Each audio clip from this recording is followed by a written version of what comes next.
Back in January, I made a video because a woman named Evelyn emailed and said that she had the gift of prophecy and that she had some predictions for 2025. And y'all have been tagging me in this video because she said this. She said one of the reasons that she sent me these prophecies was to see what everybody thinks they mean because they haven't happened yet and she doesn't know. So the first is a great rift will form, not of seas, but of people. Two halves will sever. And so even though that video is old, I've seen a lot of people tagging me saying, like, what do you think this means? So I didn't want to make any assumptions. So I reached out to her the other night and she emailed back, but I'm going to read you her email of what she said in relation to this prophecy. Hi, Ashley. I had considered reaching out, but something in me hesitated until you messaged me to say that people had been asking you to reach out.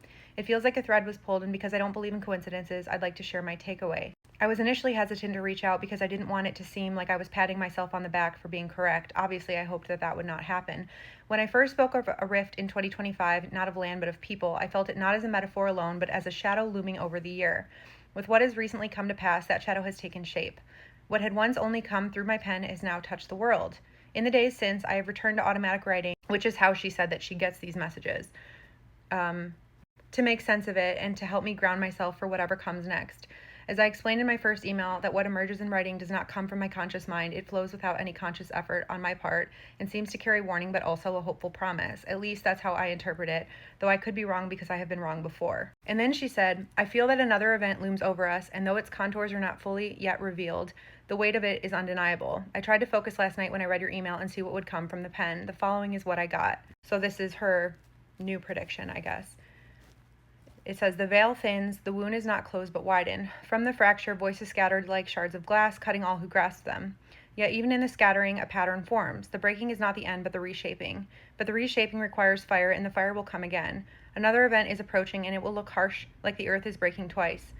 Many will say it is proof that everything is lost, but the second wave is a turning of soil, not its ruin. Out of it, new roots take hold. And then she concludes her email, and she says, I will be honest in that these words unsettle me, though I will admit that the writings always circle back to love, to unity, to something greater than pain. On a more personal note, I want to speak plainly.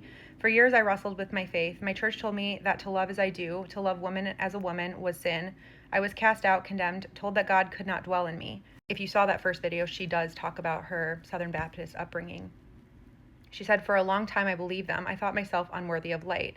But through these writings, through silence, through listening, I have come to know a different God.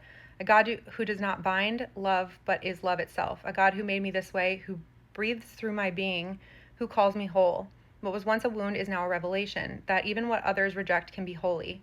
Though I struggled with it for years, I do believe that my automatic writing isn't so much a gift as it is a direct translation from the source because it is a loving one.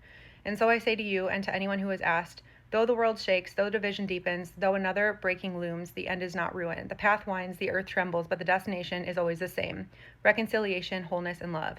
Even in the rift, there is a bridge. Even in the splintering, there is a song that calls us back together. Hold to that and let it guide you. With reverence, Evelyn. I will let y'all make of that what you will, but to me, it seems hopeful, at least.